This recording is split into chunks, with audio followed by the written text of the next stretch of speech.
Hello అండి. మనం TET ఎగ్జామ్లో భాగంగా ప్రిపోజిషన్ గురించి మనం కొంత చెప్పుకున్నాం మొన్న.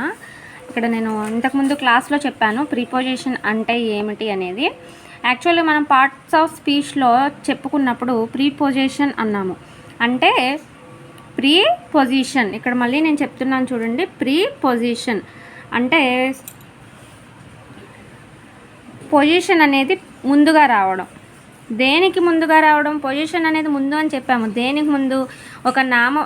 ఆ రోజు క్లాస్లో డెప్త్గా చెప్పాను, కానీ ఇది చాలా ఇంపార్టెంట్ అండి. మ్యాక్సిమం చాలా లెందీగా ఉండేది. మనకు పార్ట్స్ ఆఫ్ స్పీచ్లో ఉన్న టైప్స్ అన్నింటిలోనూ కొంచెం లెందీగా ఉండేది ఇదే. సో అందుకోసమనే మళ్ళీ ఒక క్లాస్ చెప్తున్నాను.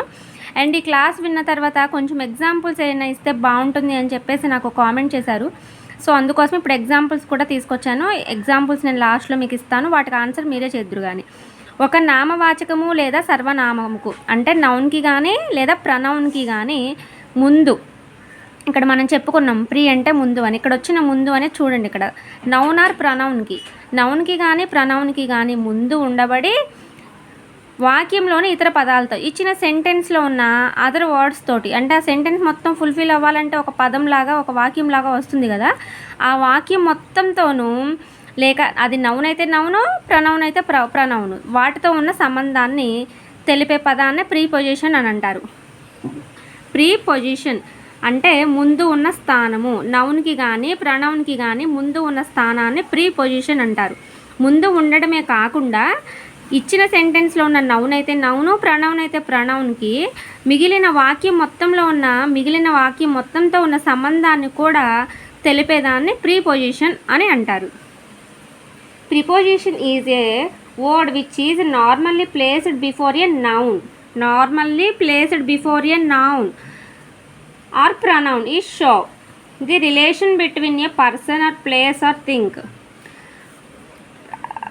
ఇచ్చిన వాక్యంలో ఉన్న మిగిలిన పదాలు అంటే ఆ పదాలలో నామవాచకం ఉంటే person or place or thing అని ఎందుకు ఇచ్చారంటే నామవాచకం ఉండొచ్చు, సర్వనామం ఉండొచ్చు. నామవాచకం ఉన్నా సర్వనామం ఉన్నా వాక్యంలో ఉన్న సెంటెన్స్ మొత్తంతోనూ అక్కడ ఉన్న నౌన్ ఆర్ ప్రనౌన్కి, అంటే ప్లేస్ అయితే ప్లేస్, నేమ్ అయితే నేమ్, థింగ్స్ అయితే థింగ్స్, వీటన్నిటికీ నామవాచకంతో ఈ థింగ్స్కి దేనికైనా కూడా మిగిలిన అన్ని పదాలతోనూ సంబంధం కలిగి ఉంటుంది అనేది కూడా ప్రీపొజిషన్ అనేది మనకు చెప్తుంది. డెప్త్గా ఆలోచించొద్దు, డెప్త్గా చదవద్దండి, పైన చూస్తేనే మనకు అర్థమైపోతుంది. ముందు స్థానం ప్రీపొజిషన్. అండ్ దీనికి మనం ఎగ్జాంపుల్స్ కూడా మనం చెప్పుకున్నాము. The dog is under the table, the dog is on the table, there is a book on the table అని చెప్పేసి ఇక్కడ మనకి అండర్, ఆన్ ఈ రెండు తీసేయండి. The dog is the table sentence అనేది ఫుల్ఫిల్ అవ్వదు, అండర్ అనేది ఉంటేనే ఫుల్ఫిల్ అవుతుంది. ఈ అండర్ అనేది ప్రిపోజిషన్. ఇలా మనం అసలు సెంటెన్స్ ఎలా వస్తుంది అనేది కూడా మనం చెప్పుకున్నాము. ఇప్పుడు ప్రిపోజిషన్లో ఉన్న టైప్స్. ప్రిపోజిషన్ అనేది మెయిన్గా 3 టైప్స్ అండి. దాంట్లో ఫస్ట్ వన్ వచ్చేసి సింపుల్ ప్రిపోజిషన్. ఇక్కడ ఇచ్చిన హెడ్డింగ్ని చూడండి, ఏమిచ్చాడు? Simple preposition. సింపుల్, సర్వసాధారణంగా. సింపుల్ ప్రిపోజిషన్ అంటే ఏంటి? There is the most commonly used prepositions. అక్కడ సెంటెన్స్ చూడండి, మోస్ట్ కామన్లీ యూజ్డ్ ప్రిపోజిషన్స్ అంటే ఏంటి? సర్వసాధారణముగా ఉపయోగించే ప్రిపోజిషన్స్. ఇక్కడ ఎట్, ఉదాహరణకి కొన్ని పదాలు తీసుకున్నానండి. ఎట్ అంటే ఏమిటి? వద్ద. ఎట్ అంటే వద్ద. అండ్ అవుట్ అంటే బయట. అండర్ క్రింద. బై చేత. అంటిల్ అంతవరకు. Down, throat, for, till, for, from, to అని చెప్పేసి ఇక్కడ ఇలా ఇచ్చాడు. మొత్తం రాయమన్నా రాస్తాను. డౌన్ అంటే అసలు ఇచ్చిన పదం ఎలా ఉంది అనేది చూసుకోండి. ఫస్ట్ ఆఫ్ ఆల్ త్రోత్ అంటే ద్వారా, గుండా. ఇవి మొత్తం నేను మీకు ఎక్స్ప్లెయిన్ చేసుకుంటూ రాద్దామని అనుకున్నాను. టైం ఎక్కువ అయిపోతుందేమో, వీడియో మళ్ళీ లాంగ్ అవుతుంది అని అనిపిస్తుంది. నేను వర్డ్స్ మొత్తం తెలుగులో మీనింగ్ ఏంటనేది రాసేసి మళ్ళీ వీడియో పెడుతున్నాను. పాస్లో పెడుతున్నా ప్రజెంట్ వీడియోని. అండ్ ఇక్కడ ఇన్ అంటే లోపల. ఓర్ అంటే పైన. ముందు మనకి ఏంటంటే అసలు ఇక్కడ ఏమి ఇచ్చారు, ఆ ఇచ్చిన దానికి తెలుగులో మీనింగ్ ఏంటి. మనం ఇంగ్లీష్ చదువుతున్నాం కదా అని చెప్పేసి ఇంగ్లీష్లో మీనింగ్ తెలియాలి అని అనుకోవద్దు. ఎందుకంటే కంప్లీట్ ఇంగ్లీష్లో మనకు మీనింగ్ తెలిసింది అంటే మనం అసలు దాని తెలుగులో ఏంటో, మనం తెలుగు మీడియం నుంచి వచ్చి ఇంగ్లీష్ టు ఇంగ్లీష్ చదవలేనప్పుడు అసలు ఇక్కడ ఏమి ఇచ్చారు అనేది మనకు తెలియకపోతే మనం చదవలేము. సో అందుకోసమని ఏం చేశారంటే ముందు దానికి ఇచ్చిన సెంటెన్స్లో ఉన్న వర్డ్కి, అండర్లైన్ చేసిన వర్డ్కి, లేకపోతే స్పెషల్గా ఇచ్చిన వర్డ్కి మీనింగ్ ఏంటనేది ముందు తెలుగులో ఏంటో చూసుకుంటే అప్పుడు మీరు ఇంగ్లీష్లో అనేదాన్ని చాలా ఈజీగా ఆన్సర్ చేయగలుగుతారు. టెట్లో క్వాలిఫై అవుతామా లేదా అనే భయం ఉండదు. ఎందుకంటే ఇంగ్లీష్లోనే మ్యాక్సిమం ఇంగ్లీషు మ్యాథమెటిక్స్లోనే సైన్స్ కంటెంట్ వాళ్ళకి పోతూ ఉంటాయి. సో అందుకోసం అని చెప్పేసి మీరు టెన్షన్ పడకుండా రాసేసుకోవచ్చు. మంచిగా చదివితే ఎగ్జామ్ అనేది చాలా బాగా రాయగలుగుతారు. ఇట్లా మనకి సింపుల్గా ఏమని ఇచ్చాడు, మోస్ట్ కామన్లీ యూజ్డ్ ప్రిపోజిషన్స్, సర్వసాధారణంగా ఉపయోగించే ప్రీపోజిషన్స్ అని చెప్పేసి ఇచ్చి ఇక్కడ మనకి కొన్ని ఇచ్చాడు. వీటన్నిటిని మనం ఎలా గుర్తుపెట్టుకోవాలి అని అంటే at out under by, until down throat for, till from to అని చెప్పేసి ఒక సెంటెన్స్ని చిన్న ఒక పదం లాగా ఉపయోగించుకొని మనం ఈ పదాలన్నింటినీ గుర్తుపెట్టుకోవాలి. వీటి నుంచి ఏది వచ్చినా కూడా అది కంపల్సరీ ప్రిపోజిషనే. సర్వసాధారణంగా, మోస్ట్ కామన్లీ యూజ్డ్ అంటే సర్వసాధారణంగా వచ్చే ప్రీపోజిషన్స్. అండ్ కాంపౌండ్ ప్రిపోజిషన్స్ అని చెప్పాడు. కాంపౌండ్ ప్రిపోజిషన్స్ అంటే ఏంటి అనేది ఇప్పుడు మనం చూద్దాము. కాంపౌండ్ అక్కడ ఇచ్చాడు చూసారా, కాంపౌండ్ అని అంటే ఏంటి, మ్యాక్సిమం మనకి ఇచ్చిన దాంట్లో మనకి స్పెషల్గా ఇచ్చిన సైడ్ హెడ్డింగ్ని లేకపోతే స్పెషల్గా ఇచ్చిన టాపిక్ని దాని తెలుగులో మీనింగ్ ఏంటి అనేది మనం చూసుకోవాలి. ఇక్కడ కాంపౌండ్ అని ఇచ్చాడు. నౌన్కి కానీ, యాడ్జెక్టివ్కి కానీ, యాడ్వర్బ్కి కానీ, ఏ అనే ప్రొఫిక్స్ కానీ, బి అనే ప్రిఫిక్స్ని కానీ చేర్చటం వల్ల కాంపౌండ్ ప్రపోజిషన్ వచ్చును అని చెప్పేసి ఇచ్చాడు. నేను చెప్తాను అసలు ఏంటి అనేది, నేను చెప్తాను, మీరు కంగారు పడకండి. ఇక్కడ ఏమిచ్చాడు, దేర్ ఆర్ బై ప్రిఫిక్సింగ్ ప్రిపోజిషన్స్. ప్రీఫిక్సింగ్ మీకు నేను ఇక్కడ ఇంగ్లీష్లో రాయలేదు, అంటే తెలుగులో చెప్దాము అర్థమయ్యేలాగా అనుకున్నాను. ఇక్కడ చూడండి, ప్రీఫిక్సింగ్ ఇచ్చిన సెంటెన్స్లో ఉన్న వర్డ్ని 1కి 10 సార్లు ఏంటి అనేది చూసుకోమని చెప్పాను కదా. ఇక్కడ చూడండి, ప్రీఫిక్సింగ్ అంటే ప్రీ అంటే ఏంటి, ఫిక్స్ చేసుకోవడం. దేని ముందు ఫిక్స్ చేసుకోవాలి, సెంటెన్స్లో ఉన్న వర్డ్కి ముందు దీన్ని ఫిక్స్ చేసుకోవాలి. ఏంటి, దేన్ని ఫిక్స్ చేసుకోవాలి, ఏ ఆర్ బి. ఏబిసిడీలో ఏ ఆర్ బి కాదు, ఏ అండ్ బి వీటిని ఫిక్స్ చేసుకోవాలి. ఎలా చేసుకోవాలి ఇక్కడ చూడండి, about, above, across, along, around. ఇక్కడ వరకు ఏతో వచ్చినాయి. ఇక్కడ నుంచి ఏముంది, before, below, beside, besides, behind, between అని చెప్పేసి ఇక్కడ మనకి ఇక్కడ చూడండి, బి అనేది యాడ్ అయింది చూసారా. ఇక్కడ ఏముంది, స్పెషల్ వర్డ్ బి ఉంది. అండ్ బిహైండ్లో కూడా ఏముంది, బి ఉంది. అబౌట్లో ఏముంది, ఏ ఉంది. అబౌవ్లో ఏముంది, ఏ ఉంది. అలాంగ్లో ఏముంది, అక్రాస్లో ఏముంది. ఇలా ప్రతి దాంట్లోనూ మనకి ఏ కానీ బి కానీ వస్తే దాన్ని కాంపౌండ్ ప్రిపోజిషన్ అని అంటారు. కాంపౌండ్ ప్రిపోజిషన్ అంటే ఏంటి అని అంటే నౌన్కి కానీ, యాబ్జెక్టివ్కి కానీ, యాడ్వర్బ్కి కానీ, ప్రిఫిక్స్ని కానీ, ఏ అనే ప్రీఫిక్స్ అన్నామంటే ఏంటి, ముందు మనం ఫిక్స్ చేయడం. ఒక వర్డ్కి ముందు మనం ఫిక్స్ చేయడం. దేన్ని ఫిక్స్ చేయాలి, ఏనైనా, లేదు అనుకుంటే బీనైనా. ఏని కానీ బీని కానీ మనం ఫిక్స్ చేస్తే దాన్ని కాంపౌండ్ ప్రిపోజిషన్ అని అంటారు. దీనికి కూడా నేను ఎగ్జాంపుల్ అనేది మీకు లాస్ట్లో ఇస్తాను. దానికి అసలు ఆన్సర్ ఏంటనేది మీరే చెప్పాలి. మీరు చెప్పిన ఆన్సర్స్ కరెక్టా కాదా అనేది నేను ఇంకో వీడియోలో చెప్తాను. మీరు చేసిన కామెంట్స్ అన్నీ నేను రాసి మీరు పెట్టిన ఆన్సర్ కరెక్టా లేదా అనేది నేను ఇంకో వీడియోలో చెప్తాను. అండ్ ప్రిపోజిషన్లో థర్డ్ వన్ వచ్చేసి ప్రేస్ ప్రిపోజిషన్స్ అంటే ఏంటి, a group of words used a single preposition అంటే ఏంటి, కొన్ని పదాల సముదాయ కలయిక. సముదాయము అంటే కొన్ని పదాల సముదాయము. ఏ గ్రూప్ ఆఫ్ వర్డ్స్ అంటే గ్రూప్ అంటే సముదాయము, వర్డ్స్ అంటే పదాలు. కొన్ని పదాల సముదాయము ఒక ప్రిపోజిషన్గా ఉపయోగపడితే, ఈ మొత్తం పదాల్లో ఉన్న సముదాయం మొత్తము కూడా ఒక ప్రిపోజిషన్గా ఉపయోగపడితే దాన్ని ఏమంటారు? ప్రేస్ ప్రిపోజిషన్ అని అంటారు. నేను ఇక్కడ సింగిల్ ప్రిపోజిషన్ అని రాశానా?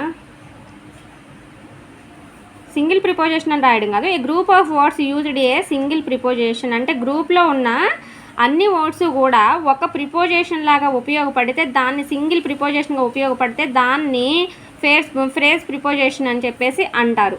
దీనికి ఇక్కడ మనం మీనింగ్స్ చూద్దాము.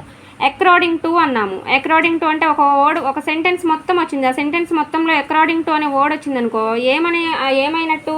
కొన్ని పదాల సముదాయం మొత్తం కలిపి ఒక ప్రిపోజిషన్గా ఉపయోగపడుతుంది. అంటే అది ఇక్కడ అకార్డింగ్ టు అంటే ఏమిటి? ప్రకారము లేదా అనుసరించి అని కూడా వస్తుంది. అండ్ నెక్స్ట్ చూద్దాము. అవై ఫ్రమ్, ఒకదాని నుండి దూరంగా. అవై అంటే మనకు తెలుసు దూరంగా అని. ఏంటి? ఫ్రమ్ అంటే ఒకదాని నుండి దూరంగా. అవై ఫ్రమ్ అంటే ఒకదాని నుండి దూరంగా. ఇలా ఇక్కడ ఇచ్చాడు చూడండి. By didn't of, along with, because of, in case of, and account of, in place of అని చెప్పేసి మనకి కొన్ని ఇచ్చాడు. వీటికి తెలుగు మీనింగ్లు ఏంటి అనేది మీరు తెలుసుకోవాలి. నేను చెప్తున్నాను చూడండి. అకార్డింగ్ టు అంటే ఇప్పుడు మనకు ఒక ఎలా అంటే ఇప్పుడు ఒక మూవీ తీసుకున్నాము. టోటల్ మూవీ యొక్క థీమ్ ఏంటి అని చెప్పి ఇప్పుడు పవన్ కళ్యాణ్ మూవీ ఇచ్చారనుకోండి. పవన్ కళ్యాణ్ మూవీ మొత్తంని ఎవరిని బేస్ చేసుకుంటాం? మనం పవన్ కళ్యాణ్ని బేస్ చేసుకుంటాం. అకార్డింగ్ టు పవన్ కళ్యాణ్ అని చెప్తాం. అంటే పవన్ కళ్యాణ్ని బేస్ చేసుకుని ఆ మూవీ ఎలా ఉంది అనేది మొత్తం ఈ అకార్డింగ్ టు అనే పదంలో వస్తుంది. కంప్లీట్ మూవీలో 2.5 అవర్స్లో పవన్ కళ్యాణ్ని బేస్ చేసుకొని మనం ఏం చెప్తున్నాం? కంప్లీట్ 2.5 అవర్స్ కూడా ఈ అకార్డింగ్ టు అనే దాంట్లో ఫిల్ అయిపోయింది. అవై ఫ్రమ్ అంటే ఒకదాని నుండి దూరంగా ఉన్నాము. అవై అంటే దూరంగా, ఫ్రమ్ అంటే ఒకదాని నుండి. దేని నుంచి? ఇప్పుడు నా నుంచి దూరంగా అనుకోండి, రూపాకి దూరంగా, అలా ఒకదాని నుండి దూరంగా. బై డిడెంట్ ఆఫ్ అంటే దీనికి మీనింగ్ ఏంటి? ఆ కారణం వలన. ఆ కారణం వలన. అలాంగ్ విత్ అంటే ఇప్పుడు ఎలా మనం ఏదైనా స్టేజ్ మీదకి ఎవరినైనా ఇన్వైట్ చేస్తున్నాము. ఒక ఎమ్మెల్యే గారు వచ్చారు, ఒక ఎంపీ గారు వచ్చారు. మనం ఎంపీ గారిని ఇన్వైట్ చేస్తున్నాం. ఏమని ఇన్వైట్ చేస్తున్నాం? ఇప్పుడు మన ఎంపీ గారి పేరు ఏదన్నా ఉందనుకుందాము. పొంగులేటి శ్రీనివాసరెడ్డి గారు ఉన్నారు. ఇప్పుడు మనం పొంగులేటి శ్రీనివాసరెడ్డి గారిని పిలిచేటప్పుడు ఎమ్మెల్యే గారిని కూడా పిలుస్తున్నాం అనుకోండి. పొంగులేటి శ్రీనివాసరెడ్డి గారు ఎవరు? Ex MP. మనం ఏం చెప్తాము? ఎక్స్ ఎంపీగా ఉన్నాయని ఇప్పుడు మళ్ళీ మనకి ఇప్పుడు గెలిచిన తర్వాత ఇప్పుడు మళ్ళీ అయ్యారు ఎంపీ. ఇప్పుడు మనం ఏం చెప్తున్నాము? మన ఎమ్మెల్యే ఎవరు? మాకు ఎమ్మెల్యే ఎవరు? జారే గారు. అండ్ ఎంపీ ఎవరు అంటే మాకు కాదు, సత్తుపల్లికి ఎంపీ. సత్తుపల్లికి కాదు, ఖమ్మంకి. పొంగులేటి దేనికి? సమాచార శాఖ మంత్రిగా ఉన్నారు. ఇప్పుడు మనం పొంగులేటిని పిలవాలి. పొంగులేటితో పాటు జారే గారిని పిలవాలి. అప్పుడు ఏం చెప్తాము? పొంగులేటి శ్రీనివాసరెడ్డి గారు అలాంగ్ విత్ జారే గారు అని చెప్తాము. అంటే ఏంటి? ఒక వ్యక్తితో పాటుగా ఇంకొక వ్యక్తిని అని ఎగ్జాంపుల్ మనం చెప్తున్నాము. అంటే మన MP along with MLA Ponguleti Srinivasa Reddy garu along with MLA జారే గారు అని చెప్పి మనం అన్నామనుకోండి. అలాగా ఒక ఎలా చెప్పాలి? తెలుగులో మీనింగ్ ఏంటంటే అలాంగ్ విత్ అంటే తో లేదా పాటు. అంటే తనతో పాటు తినని, లేకపోతే తనతో తినని, ఇలాగా.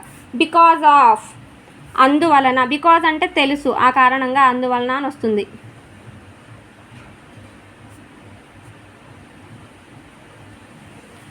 ఇన్ కేస్ ఆఫ్ అంటే అలా జరిగితే, ఒకవేళ అలా జరిగితే అని.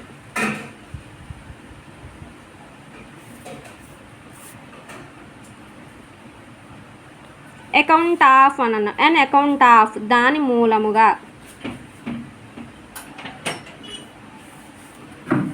ఇన్ ప్లేస్ ఆఫ్ ఒకరి స్థానంలో. ఇప్పుడు మనం ఎలా ఒకరి స్థానంలో? ఓకే, మొత్తం చెప్తాను ఎగ్జాంపుల్స్.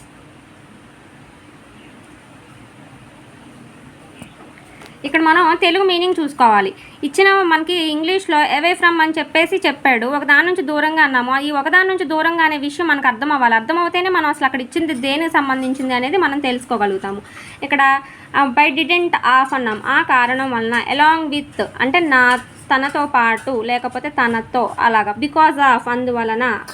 బికాజ్ ఆ కారణంగా నేను ఇలా చేయలేకపోయాను అంటాము. ఇన్ కేస్ అంటే ఒక సిచ్యువేషన్ ఒకలా జరిగింది, ఇలా కాదు, ఇన్ కేస్ ఒకవేళ అలా జరిగితే ఏం చేస్తాము అని చెప్పేసి. అండ్ ఎన్ అకౌంట్ ఆఫ్ అన్నాము, దాని మూలముగా. ఇన్ ప్లేస్ ఆఫ్, ఒకరి స్థానంలో. ఇన్ ప్లేస్ ఒకరి స్థానంలో అంటే నా బదులుగా నిన్ను పిలిచాము, నీ బదులుగా నన్ను పిలిచాము. ఇన్ ప్లేస్ తన బదులుగా తినను పిలిచాను అనేసి ప్రిపోజిషన్స్. ఇలా 3 ప్రిపోజిషన్స్ మనకి సింపుల్ వర్డ్స్ని యూజ్ చేస్తానేమో, simple prepositions. And A and B అనేది యూజ్ చేస్తే ప్రీఫిక్సింగ్గా యూజ్ చేస్తుందేమో కాంపౌండ్ ప్రిపోజిషన్స్. చాలా ఈజీ ఇది. And next one phrase prepositions, అంటే ఒక పదం మొత్తంలోనూ ఉపయోగపడే ప్రిపోజిషన్. అంటే అసలు సెంటెన్స్లో ఎలాగ అంటే గ్రూప్ ఆఫ్ వర్డ్స్, ఆ సెంటెన్స్లో ఉన్న మ్యాక్సిమం సముదాయం, ఆ పదాల సముదాయం మొత్తాన్ని, అంటే మొత్తం ఇప్పుడు దీన్ని ఉపయోగిస్తే మొత్తం ఎలాంగ్ అన్నాము, తనతో పాటు తినని అని, మొత్తం సెంటెన్స్ మొత్తం ఈ ఎలాంగ్ అనే దాని మీద డిపెండ్ అయి ఉంటుంది. సో ఇలాగా పదాల సముదాయం గురించి వస్తేనేమో ఫ్రేజ్ ప్రిపోజిషన్స్. ఇలా 3 ప్రిపోజిషన్స్ నేను చెప్పిన తర్వాత ఎగ్జాంపుల్స్ పెట్టమని కామెంట్ చేశారు కదా, దానికోసం అని చెప్పేసి నేను కొన్ని ఎగ్జాంపుల్స్ ఇస్తున్నాను. ఇప్పుడు ఆ ఎగ్జాంపుల్స్ కూడా మీరు ఒక్కసారి చూడండి. Example 1, I shall meet you at 4 o'clock. ఇక్కడ నేను మీకు ఇచ్చింది ఏమి ఇచ్చాను, సింపుల్లో ఏమేమి వర్డ్స్ ఇచ్చాను, అది ఏ ప్రిపోజిషన్కి వెళ్తుంది అనేది మొత్తం మీరు కామెంట్ చేయండి. నేను ఇప్పుడు ఇచ్చిన ఎగ్జాంపుల్లో ఇక్కడ I shall meet you at 4 o'clock అన్నాను. ఈ సెంటెన్స్ నేను మీకు ఎక్స్ప్లెయిన్ చేశాను అనుకోండి, ఆన్సర్ రివీల్ అయిపోతుంది. నెక్స్ట్ క్లాస్లో నేను దీన్ని ఎక్స్ప్లెయిన్ చేస్తాను మీరు ఆన్సర్ చేసిన తర్వాత. Ramu and second one, Ramu lives in Bengaluru. నేను ఎక్స్ప్లెయిన్ చేయను, మీరు ఆలోచించండి. Ramesh started from Mumbai. There is a big task behind me అని చెప్పేసి ఇచ్చాను. ఈ 4 ఎగ్జాంపుల్స్ సింపుల్ ప్రిపోజిషన్సా, కాంపౌండ్ ప్రిపోజిషన్సా, లేకపోతే ఫ్రేజ్ ప్రిపోజిషన్సా అనేది దేనికి సంబంధించింది అనేది మీరు నాకు చెప్పాలి. అండ్ మళ్ళీ ఇక్కడ కొన్ని ఈ ఎగ్జాంపుల్స్ ఏంటంటే ప్రీవియస్గా 2017, 2022, 17 అండ్ 16 ఈ 3 yearsలో వచ్చిన కొన్ని బిట్స్ మన ప్రిపోజిషన్ యూజ్ చేసి వచ్చినాయి. కంపల్సరీ ఎగ్జామ్లో వచ్చిన బిట్ని తీసుకున్నాను నేను. I am proud dash my country. ఇక్కడ ఈ డాష్ అనే దగ్గర ఇక్కడ కింద ఇచ్చిన మొత్తం ప్రిపోజిషన్సే. ఏ ప్రిపోజిషన్ అనేది ఇక్కడ వస్తుంది అనేది మా అన్నయ్య అంటున్నాడు. ఆన్సర్ మై అంటున్నాడు. ఆన్సర్ మై ఎలా అవుతుందో నాకు అర్థం కాలేదు. I am proud dash my country అని చెప్పాను. మా అన్నయ్య అంటున్నాడు దీనికి ఆన్సర్ మై అంటున్నాడు. ఎక్కడుంది మై? ఇందులో లేదు. ఇక్కడ options about, of, at, for అని చెప్పేసి 4 ఆప్షన్స్ ఇచ్చారు. ఈ ఇచ్చిన దానికి ఈ ప్రిపోజిషన్స్లో ఏ ప్రిపోజిషన్ అనేది సూటబుల్ అనేది మీరు ఆలోచించండి. He is capable dash doing hard work at, in, of, with. My situation is similar dash yours. దీనికి కొన్ని ఆప్షన్స్ ఇచ్చాడు. Of, with, by, at. The teacher explained the problem dash the students with, to, by, up. వీడియోని ఇలా మామూలుగా చూస్తే అర్థం కాదు, వీడియోని పాస్ చేసుకొని ఈ ఎగ్జాంపుల్స్ అవకాశం ఉంటే నోట్ చేసుకోండి, లేదంటే పాస్ చేసుకొని ఒక దానికి ఆన్సర్ ఏంటి అనేది కామెంట్ చేసిన తర్వాత ఇంకో దానికి ఆన్సర్ ఏంటి అనేది కామెంట్ చేయండి. ఎక్స్ప్లెయిన్ చేయండి మొత్తం ఆన్సర్ ఏంటి అనేది నాకు ఎక్స్ప్లెయిన్ చేయండి, మీరు ఎలా చదివారు అనేది నాకు అర్థమవుతుంది. అండ్ ఇది కూడా మనకి ప్రీవియస్ ఎగ్జామ్ పేపర్లో వచ్చింది, ఇది కూడా ప్రిపోజిషన్స్కి సంబంధించింది. ఇక్కడ చూద్దాము. Leela goes to the music class dash Thursday అని ఇచ్చాడు. Leelavati reads stories dash night. The cat jumped dash the stool. The earth revolves the sun అని చెప్పేసి ఇక్కడ మనకి 4 ఆప్షన్స్ ఇచ్చాడు, 4 బిట్స్ ఇచ్చాడు. ఈ 4 బిట్స్కి ఇక్కడ కింద 4 ఆప్షన్స్ ఇచ్చాడు. ఈ 4 ఆప్షన్స్లోనూ ఏ ఆప్షన్ అనేది ఏ బిట్కి సూటబుల్గా ఉంటుంది, ఏది కరెక్ట్ అనేది మీరు ఒక్కసారి ఆలోచించి ఇక్కడ ముందు ఇచ్చిన వర్డ్స్ సింపుల్ ప్రిపోజిషన్లో, కాంపౌండ్ ప్రిపోజిషన్స్లో, ఫ్రేజ్ ప్రిపోజిషన్స్లో ఏ ప్రిపోజిషన్లో ఉన్న వర్డ్ అక్కడ ఉంది, అది ఏ రకంగా అలా అవుతుంది అనేది మీరు చూడండి. నేను మళ్ళీ ఒకసారి చూపిస్తున్నాను. ఇక్కడ ఇచ్చిన వర్డ్స్ అనేవి ఈ వర్డ్స్లో ఏదన్నా ఉంటే అది ఏ ప్రిపోజిషన్కి చెందింది, కాంపౌండ్ ప్రిపోజిషన్స్లో ఉన్న వర్డ్స్ ఉంటే అది దేనికి సంబంధించింది, లేకపోతే ఫేస్ ప్రిపోజిషన్లో ఉంటే అది దేనికి సంబంధించింది అనేది ఒక్కసారి చూసుకోండి. బిట్స్ కూడా నేను ఒక్కసారి మళ్ళీ చూపిస్తున్నాను, పాస్ చేయకుండా. డెఫినెట్గా మీరు టెట్లో వచ్చిన బిట్ అనేది డెఫినెట్గా మీరు పాస్ అయ్యేలాగా మీరు ఆన్సర్ చేయగలుగుతారు. పార్ట్స్ ఆఫ్ స్పీచ్ సంబంధించి మనకి చాలా వస్తాయి. వచ్చిన ప్రతిదాన్ని మీరు ఆన్సర్ చేయడానికి వీలుగా చేశాను నేను. మ్యాక్సిమం మీకు ఉపయోగపడుతుందని అనుకుంటున్నాను.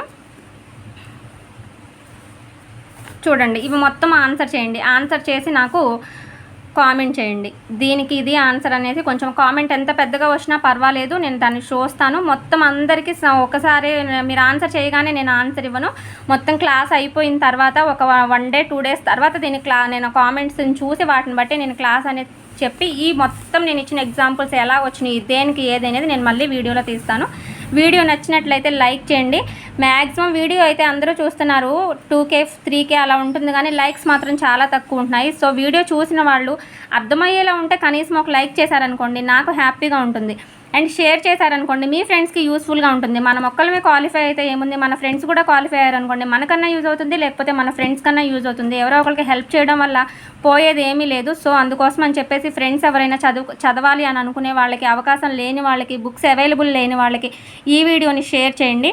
మన ఛానల్ని కనుక ఇప్పుడే ఫస్ట్ టైం కనుక చూశారనుకోండి, నేను ఇంత కష్టపడి ఈ వీడియో తీస్తున్నాను కాబట్టి మన ఛానల్ని సబ్స్క్రైబ్ చేసుకోండి. మీకు ఏ డౌట్ ఉన్నా ఎలా ఉన్నా ఒక కామెంట్ సెక్షన్లో నాకు ఒక కామెంట్ చేయండి. Thank you.